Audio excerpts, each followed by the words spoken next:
Assalamualaikum warahmatullahi wabarakatuh.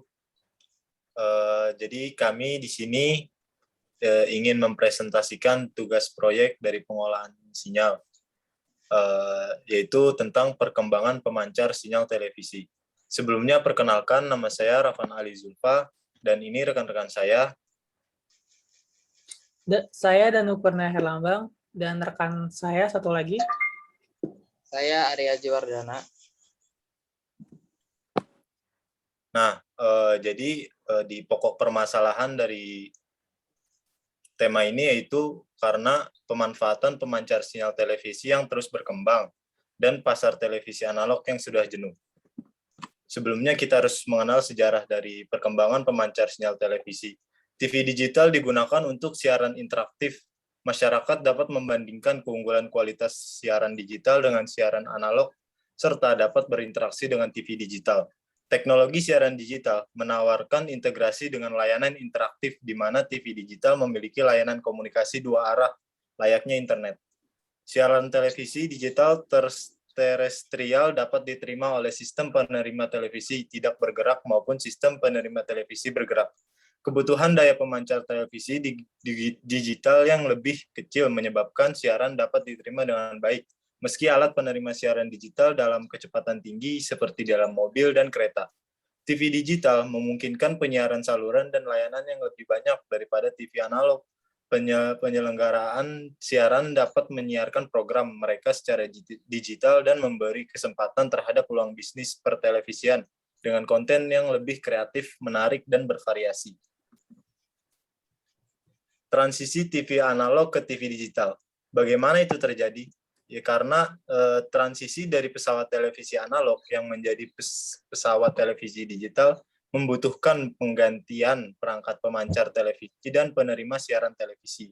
Agar dapat menerima penyiaran digital diperlukan pesawat TV digital. Proses transisi yang berjalan secara perlahan dapat meminimalkan risiko kerugian terutama yang dihadapi oleh operator televisi dan masyarakat. Risiko tersebut antara lain berupa informasi mengenai program siaran dan perangkat tambahan yang harus dipasang tersebut. Sebelum masyarakat mampu mengganti televisi analognya menjadi televisi digital, masyarakat menerima siaran analog dari pemancar televisi yang menyiarkan siaran televisi digital. Yang ketiga itu ada migrasi dari sistem penyiaran analog ke digital menjadi tuntutan teknologi secara internasional. Aplikasi teknologi digital pada sistem penyiaran televisi mulai dikembangkan di pertengahan tahun 1990-an. Uji coba penyiaran televisi digital dilakukan pada tahun 2000 dengan pengoperasian sistem digital dilakukan bersama dengan siaran analog sebagai masa transisi. Pada awal pengoperasian sistem digital ini umumnya dilakukan siaran TV secara simulcast atau siaran bersama dengan siaran analog sebagai masa transisi. Sekaligus uji coba sistem tersebut sampai mendapatkan hasil penerapan siaran TV digital yang paling ekonomis sesuai dengan kebutuhan dari negara yang mengoperasikan. Perkembangan teknologi pemancar sinyal televisi di Indonesia. Industri televisi Indonesia sudah dimulai sejak tahun 1962 dan dimulai dengan pengiriman telex dari Presiden Soekarno yang berada di warga negara asing kepada Menteri Penerangan Maladi pada 23 Oktober 1961. Presiden Soekarno memerintahkan Maladi untuk segera mempersiapkan proyek televisi. TVRI adalah stasiun televisi pertama yang berdiri di Indonesia. TVRI melakukan siaran percobaan pada 17 Agustus 1962 dengan pemancar cadangan berkekuatan 1000 watt. TVRI mengudara untuk pertama kali tanggal 24 Agustus 1962 dalam acara siaran langsung upacara pembukaan Asian Games yang keempat dari Stadion Utama Gelora Bung Karno. Sejak saat itu dirintis pembangunan stasiun televisi daerah pada akhir tahun 1964. Kemudian dibentuk stasiun-stasiun produksi keliling SPK atau SPK tahun 1977 sebagai bagian produksi dan merekam paket acara untuk dikirim dan disiarkan melalui stasiun pusat TVRI, Jakarta di beberapa ibu kota provinsi. Konsep SPK diadopsi oleh beberapa stasiun televisi swasta berjaring tahun 1990-an Televisi swasta menggunakan kanal frekuensi ultra atau UHF dengan lebar pita untuk satu program siaran sebesar 8 MHz. Secara teknis, pita spektrum frekuensi radio yang digunakan untuk televisi analog dapat digunakan untuk penyiaran televisi digital. Perbandingan lebar pita frekuensi yang digunakan teknologi analog dengan teknologi digital adalah 1:6. Jadi bila teknologi analog memerlukan lebar pita 8 MHz untuk satu kanal transmisi, teknologi digital dengan lebar pita yang sama menggunakan teknik multiplex atau yang dapat memancarkan sebanyak 6 hingga 8 kanal transmisi sekaligus untuk program yang berbeda. TV digital ditunjang oleh teknologi penerima yang mampu beradaptasi sesuai dengan lingkungannya. Sinyal digital dapat ditangkap dari sejumlah pemancar yang membentuk jaringan berfrekuensi sama, sehingga daerah cakupan TV digital dapat diperluas. TV digital memiliki peralatan suara dan gambar berformat digital, seperti yang digunakan kamera video. Selanjutnya, Arya, silakan. Sistem pemancar TV digital. Apa saja itu? Terdapat 3 standar sistem pemancar televisi digital di dunia, yaitu televisi digital di TV di Amerika, penyiaran video digital terestrial DVB-T di Eropa, dan layanan penyiaran digital terestrial terintegrasi ISDBT di Jepang. Semua standar sistem pemancaran sistem digital berbasiskan sistem pengkodaan OFDM dengan kode suara MPEG-2 untuk ISDBT dan DTV, serta MPEG-1 untuk DVB-T. Dibandingkan dengan DTV dan DVB-T, ISDBT sangat fleksibel dengan memiliki kelebihan terutama dalam penerimaan dengan sistem seluler. ISDBT terdiri dari ISDBS untuk transmisi melalui kabel dan ISDBS untuk transmisi melalui satelit. ISDBT dapat menghasilkan diaplikasikan pada sistem dengan lebar pita 6,7 MHz dan 8 MHz. Fleksibilitas ISDBT bisa dilihat dari mode yang dipakainya, di mana mode pertama digunakan untuk aplikasi seluler televisi berdefinisi standar SDTV, mode kedua sebagai aplikasi penerima seluler, dan SDTV atau televisi berdefinisi tinggi HDTV beraplikasi tetap, serta mode ketiga yang khusus untuk HDTV atau SDTV bersistem penerima tetap. Frekuensi sistem penyiaran televisi digital dapat diterima menggunakan antena yang disebut televisi terestrial digital atau DTP,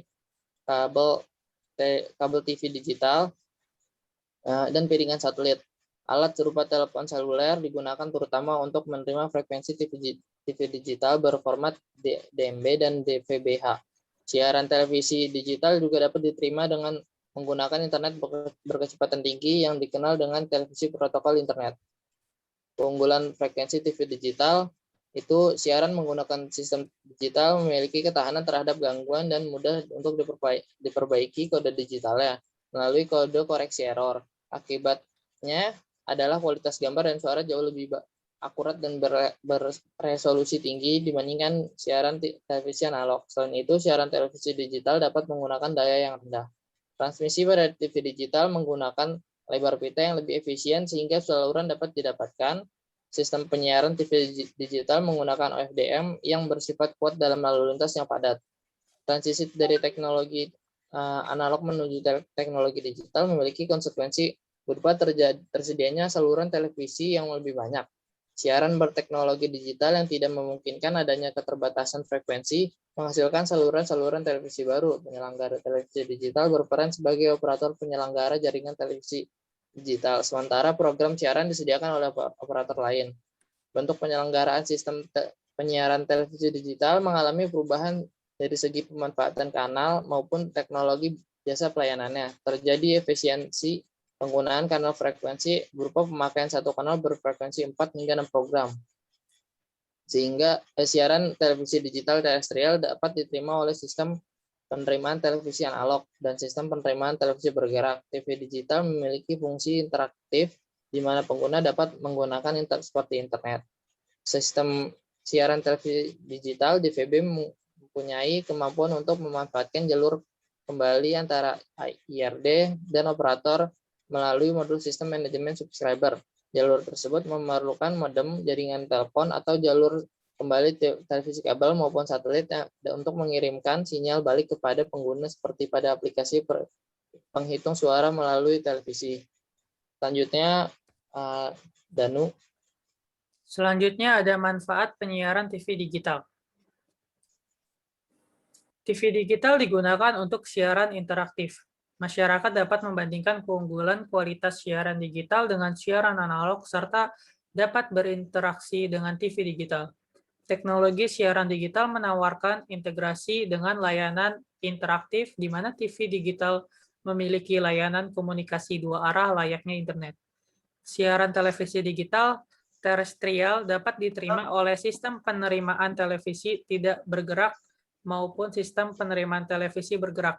Kebutuhan daya pancar televisi digital yang lebih kecil menyebabkan siaran dapat diterima dengan baik, meski alat penerima siaran bergerak dalam kecepatan tinggi seperti di dalam mobil dan kereta. TV digital memungkinkan penyiaran saluran dan layanan yang lebih banyak daripada televisi analog. Penyelenggaraan siaran dapat menyiarkan program mereka secara digital dan memberi kesempatan terhadap peluang bisnis pertelevisian dengan konten yang lebih kreatif, menarik, dan bervariasi. Berikut adalah contoh gambar dari perbedaan analog terestrial beserta digital terestrial. Pemancar analog, isi siaran digital langsung melalui sinyal UHF, itu adalah analog terestrial, dan perbedaannya di digital terestrial adalah isi siaran didigitalkan dan di-encode sebelum dipancarkan, serta penerima digital untuk menyambungkan ke TV. Berikut adalah blok diagram dari penerima sinyal. Audio input. Audio prosesor bisa dikatakan audio prosesor merupakan sebuah prosesor di dalam sinyal audio yang diolah sedemikian rupa mulai dari rute pertama hingga bisa masuk ke bagian speaker yang nantinya akan didengarkan oleh seseorang. Kemudian dilanjutkan ke modulator audio, memastikan setiap data audio yang hendak diproses dan dikirimkan memiliki akurasi yang baik serta sinyal frekuensi pembawa yang akan menyalurkan data audio tersebut memiliki tingkat stabilitas yang tinggi sehingga tidak mempengaruhi atau mengubah sinyal data audio yang ada, beserta video input.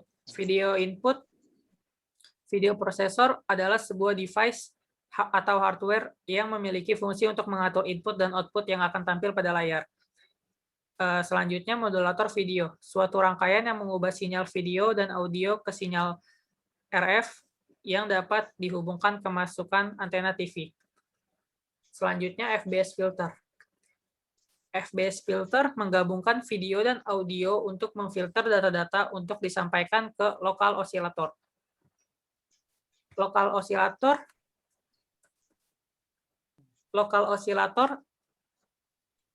osilator yang berfungsi untuk membangkitkan gelombang frekuensi yang lebih tinggi dan frekuensi sinyal keluaran radiofrekuensi sebesar 10,7 MHz lebih tinggi dari radiofrekuensi, di mana hasilnya akan diteruskan ke bagian mixer. Dari mixer 2 akan ditampilkan radiofrekuensi. Amplifier adalah perangkat yang berfungsi memperkuat sinyal frekuensi tinggi dan meningkatkan suara dengan daya rendah agar bisa digunakan pada pengeras suara yang diterima oleh antena untuk dipancarkan.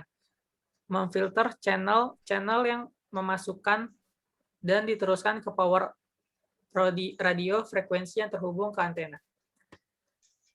Berikutnya adalah receiver analog. Receiver analog pertama sinyal diterima melalui antena dan kemudian diteruskan melalui tuner yang mengubah sinyal analog menjadi frekuensi IF atau intermediate frekuensi. Nah, kemudian sinyal IF ini diteruskan ke IF amplifier untuk menguatkan IF sebelum masuk ke blok demodulator atau filter yang sehingga disaring frekuensi dari audio dan video dan memisahkannya. Untuk frekuensi audio itu masuk ke FM demodulator untuk mengubah frekuensi menjadi variasi amplitudo pada baseband itu yaitu audio, dan dimasukkan ke audio amplifier dan diteruskan ke speaker. Nah, untuk video itu sendiri itu akan dimasukkan pertama ke video amplifier yang berguna untuk meningkatkan sinyal video sebelum diteruskan ke dalam CRT atau cathode ray tube. Kemudian juga masuk ke dalam input kedua itu lewat sync separator untuk memotong pulsa sinkronasi dari bentuk gelombang video komposit, memisahkannya ke dalam garis dan bidang dan memasukkannya masing-masing ke basis waktu individualnya, yaitu vertical time base dan horizontal time base. Ini kemudian untuk horizontal time base itu juga masuk ke dalam playback transformer yang berfungsi untuk membangkitkan tegangan tinggi sekitar 24 kV DC ke tabung cathode ray tube. Next. Nah, ini adalah dari blok diagram dari televisi digital. Perbedaannya dari yang tadi yang televisi analog, ini ada blok-blok diagram yang berwarna kuning. Ini blok-blok diagram yang berwarna kuning ini adalah bagian dari rangkaian digital, yaitu ada bagian mikrokomputer, bagian pengolah sinyal video, dan pengilah sinyal video. Pulsa-pulsa digital juga bisa dihasilkan dengan sistem memanipulasi melalui beberapa sifat dari rangkaiannya, yaitu yang pertama adalah multi application atau multi aplikasi, yang kedua division atau pembagian, yang ketiga addition atau penjumlahan, dan yang keempat adalah subtraction atau pengurangan. Dan menghasilkan yaitu sinkronisasi, penyamaan fasa, dan filtering.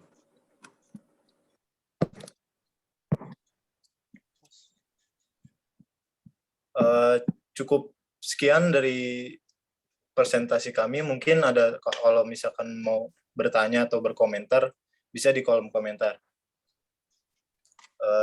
Kurang lebihnya, terima kasih. Wassalamualaikum warahmatullahi wabarakatuh.